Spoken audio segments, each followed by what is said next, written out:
పడక గదిలో ప్రతి ఒక్కరూ శృంగారాన్ని ఎంజాయ్ చేయాలనుకుంటారు.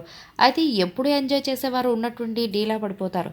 ఇలాంటి సమయంలో తమ భాగస్వామిని సుఖపెట్టేందుకు ఏవేవో మందులను వాడుతుంటారు. అయితే అలా మందులు వాడితే తాత్కాలిక ప్రయోజనమే తప్ప శాశ్వత ప్రయోజనం ఉండదు. ఒకవేళ మీరు మందులు వాడితే అలాంటి సమయంలో కేవలం మీ శరీరం మాత్రం తన పని తాను చేసుకుంటూ పోతుంది. కానీ మీ మనసు మాత్రం మరో లోకంలో విహరిస్తుంటుంది. ఇలాంటి పరిస్థితి చాలామందికి ఎదురయ్యి ఉంటుంది. అయితే ఇలాంటి విషయాలను చాలామంది తమ మనసులో దాచుకుని బాధపడుతుంటారు. అయితే మీరు శృంగారాన్ని ఆస్వాదించడం అనేది పూర్తిగా మీ భాగస్వామి మానసిక స్థితిపై ఆధారపడి ఉంటుంది. ఎందుకంటే శృంగారపరమైన సంబంధం అవసరం మాత్రమే కాదు, అది భావోద్వేగానికి సంబంధించిన విషయం కూడా. కాబట్టి మీ భాగస్వామి లేదా మీరు కొన్నిసార్లు ఉద్వేగానికి లోనే శృంగారంలో పాల్గొనే అవకాశాలు ఉంటాయి.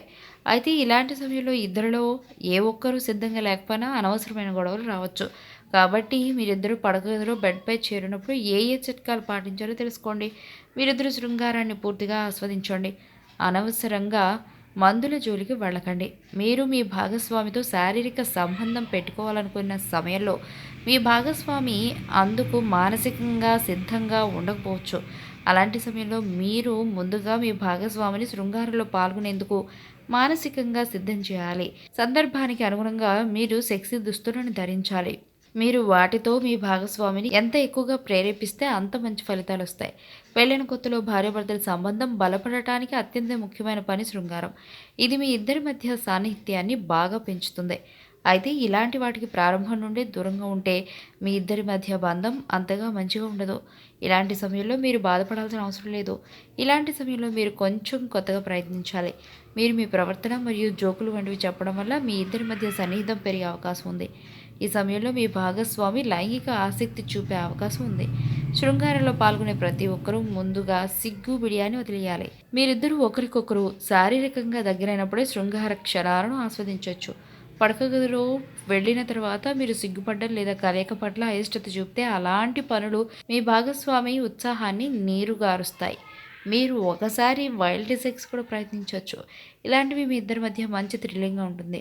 శృంగారం వంటి విషయాల్లో హస్తప్రయోగం అనేది కూడా కొన్నిసార్లు ఆరోగ్యకరంగా పనిచేస్తుంది. ఇది మీ ఆరోగ్యాన్ని, లైంగిక జీవితాన్ని ఆనందంగా ఉంచడానికి సహాయపడుతుందని నిపుణులు చెబుతున్నారు. అయితే మీరు శృంగార సామర్థ్యం పెరుగుదల కోసం మీరు ఎలాంటి మందులపై ఆధారపడాల్సిన అవసరం లేదు. మీరు ఎలాంటి మందులు తీసుకోకుండా లైంగిక పనితీరును మెరుగుపరుచుకోవచ్చు. ఒకవేళ మీరు మందులు వాడితే అవి మీకు దుష్ప్రభావాలను కలిగిస్తాయి. అయితే ఇలా చేయకుండా మీరు సరైన ఆహారాన్ని కూడా తీసుకోవాలి. ఆరోగ్యకరమైన లైంగిక జీవితం కోసం మీ ఆహారంలో పుచ్చకాయ, స్ట్రాబెర్రీ, బాదం, డార్క్ చాక్లెట్ మొదలైనవి చేర్చాలి. పొగ తాగడం అలవాటు ఉండేవారికి, స్మోకింగ్ వంటి వాటికి అడిక్ట్ అయిన వారికి లైంగిక జీవితంలో చాలా ఇబ్బందులు ఎదుర్కోవాల్సి ఉంటుంది. ఇది మీ శృంగార సామర్థ్యాన్ని చాలా వరకు తగ్గిస్తుంది. కాబట్టి మీరు సాధ్యమైనంత మేరకు పొగ తాగడం వంటి అలవాట్లకు దూరంగా ఉండాలి. ధూమపానం మానేసి ఆరోగ్యకరమైన జీవనశైలి కోసం ప్రయత్నిస్తే మీరు శృంగారంలో రెచ్చిపోవచ్చు.